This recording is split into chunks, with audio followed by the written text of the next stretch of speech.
Namaste, myself Ganesh from KK Institute of Engineering Education and Research Nashik welcomes in this next video. This video is numerical on three phase induction motor part 11. इसके पहले मैंने 10 parts upload किए, वो भी देखो. आज का जो न्यूमेरिकल है हम इंडक्शन मोटर के स्टार्टर्स पे देखने जा रहे हैं. सो न्यूमेरिकल देखते हैं कि क्या है. A cage induction motor, a cage matlab squirrel cage. A squirrel cage induction motor has a short circuit current of 5 times of full load current, full load value, and the full load slip is 3%. Find the ratio of starting torque to full load torque. तो यहाँ पे क्या पूछा है? Short circuit current मतलब ISC दिया है 5 times of full load current, so IFL 5 times of IFL दिया है. फुल लोड स्लिप जो दिया है SF इज इक्वल टू 3% मतलब 0.03. और हमको क्या निकालना है? Starting torque to full load torque का रेशियो निकालना है. सेकेंड पार्ट में पूछा है determine a suitable auto transformer ratio of starting of the motor when the supply current is not exceed to 2.5 times of full load current. अभी हमको यहाँ पे ऑटो ट्रांसफॉर्मर स्टार्टर डालना है. तो ऑटो ट्रांसफॉर्मर स्टार्टर का मैं यहाँ पे एक बार बता देता हूँ कि ये जो है ये थ्री फेज ऑटो ट्रांसफॉर्मर की वाइंडिंग है.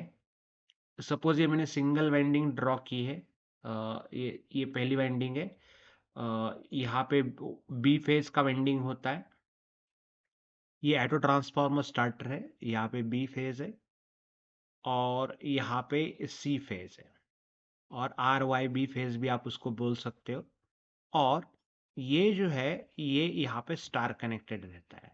यहाँ पे आपकी इंडक्शन मोटर है. सो इंडक्शन मोटर को आपको सप्लाई देना है. इंडक्शन मोटर के स्टेटर वाइंडिंग को सप्लाई देना है. सो इंडक्शन मोटर की स्टेटर वाइंडिंग जो है यहाँ पे IM. इसका जो फुल लोड करंट है आप रेटिंग के ऊपर से निकाल सकते हो. रेटिंग अगर 10 किलोवाट दिया है और वोल्टेज दिया है, पावर फैक्टर दिया है, सो इसका फुल लोड करंट जो होता है वो आप डिटरमाइन कर सकते हो IFL. So full load current आप यहाँ से डिटरमाइन कर सकते हो.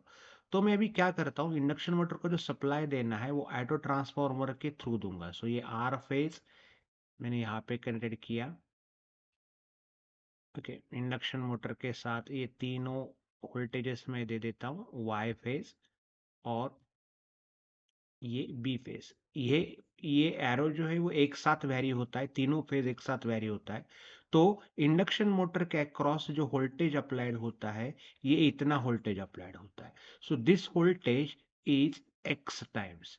तो ये एक्स टाइम हमको यहाँ पे नहीं दिया है. सो हमको पहले वो निकालना है कि एक्स कितना होगा, मतलब ऑटो ट्रांसफॉर्मर का रेशियो कितना होगा. X means auto transformer ratio. So that applied voltage कितना होना चाहिए. अप्लाइड वोल्टेज ऐसा एडजस्ट करना है कि यहाँ से जो स्टार्टिंग करंट फ्लो होगा दैट इज IST का वैल्यू जो फ्लो होगा when you turn on the induction motor.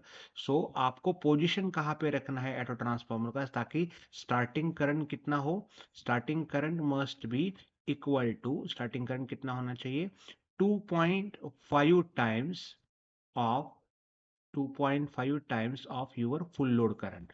तो यहाँ पे देखो पहले वाले पार्ट में कितना दिया है. अगर आप ऑटो ट्रांसफॉर्मर नहीं डालोगे, आप डायरेक्ट स्विचिंग करोगे तो full load current starting current जो है वो 5 टाइम्स है. लेकिन अगर आप ऑटो ट्रांसफॉर्मर डालते हो तो उसको कितना लिमिट रखना है, 2.5. लेकिन 2.5 को लिमिट रखने के लिए कितना ट्रांसफॉर्मेशन रेशियो चाहिए आपको वो यहाँ पे निकालना है. एक्स की वैल्यूज हमको यहाँ पे निकालनी है. होप आपको समझ में आ गया होगा ये. सो पहला पार्ट हम देखते हैं. Starting current is equal to 5 times of full load current that is ISC by IFL is given as a 5. And full load slip दिया है 3% मतलब 0.03.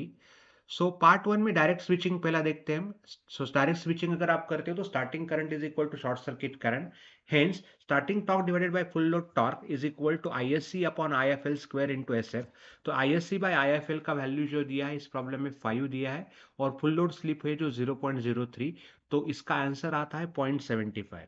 It means that the starting torque is equal to 0.75 times of full load torque. अगर machine का full load torque 100 newton metre है तो starting torque कितना आएगा, 75 Newton metre. सो ये पहला पार्ट है. सेकेंड पार्ट, अगर आप इसकी जगह पे ऑटो ट्रांसफॉर्मर यूज करते हो जो मैंने पिछले स्लाइड में एक्सप्लेन किया था, अगर आप ऑटो ट्रांसफॉर्मर यूज करते हो तो ओरिजिनल रेशियो क्या है, ISC must be equal to 5 times of full load torque. ये ओरिजिनल डायरेक्ट स्विचिंग के थ्रू है, लेकिन यहाँ पे हमको स्टार्टिंग करंट कितना लिमिट रखना है, 2.5 times of full load current. But it is only possible if you apply the auto transformer with the ratio of x. So starting current must be x square times of your x square times of your short circuit current. So starting current कितना होना चाहिए, x square times of your short circuit current, that is 2.5 FL is equal to x square 5 times of IFL.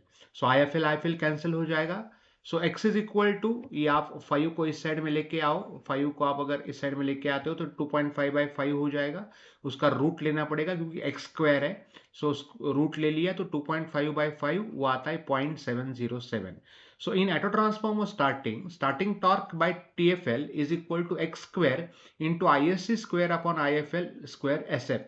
So यहाँ पे ISC by IFL का ratio लेना है जो direct switching में होता है. ओके, सो जो डायरेक्ट स्विचिंग में है वो वाला रेशियो लेना है. सो ये जो है, ये यहाँ पे जो रेशियो है, अगर आप देखोगे ये x square ISC by IFL, मतलब ये वाला जो रेशियो है ये आपको कैलकुलेशंस में लेना है. So it is into SF. सो 0.707 जो एक्स का वैल्यू मिला मैंने यहाँ पे सब्स्टिट्यूट किया. ये 5 जो आया है ये डायरेक्ट स्विचिंग के थ्रू जितना दिया है वो करंट यहाँ पे लेना है 5 टाइम्स. सो 5 स्क्वायर इंटू 0.03 वो आता है 0.375. So what it indicate, starting torque is 0.375 times of full load torque. Starting torque जो है वो 0.375 times of full load torque है. तो ऑटो ट्रांसफार्मर अगर आप यूज करते हो तो आपका स्टार्टिंग टॉर्क जो है वो रिड्यूस हो जाता है, बिकॉज आप लिमिटेड वोल्टेज अप्लाई कर रहे हो. That voltage is limited by the turns ratio of x के रेशियो से वो एक्स के रेशियो से वो कम होता है. सो यहाँ पे हमने देखा कि ऑटो ट्रांसफार्मर यूज करके आप मोटर का करंट तो लिमिट कर सकते हो, लेकिन उसके साथ उसका स्टार्टिंग टॉर्क भी क्या हो जाता है, कम होता है. बिकॉज पहले डायरेक्ट स्विचिंग में वो 0.75 टाइम्स था, लेकिन यहाँ पे वो रिड्यूस हो गए 0.375 टाइम्स. ऑलमोस्ट 50% रिड्यूस हो गया है टॉर्क. सो होप आपको ये वीडियो समझ में आ गया होगा. With this we are at the end of this video. Kindly subscribe my channel and like it. If you have any doubt you can ask in the comment box. Thank you.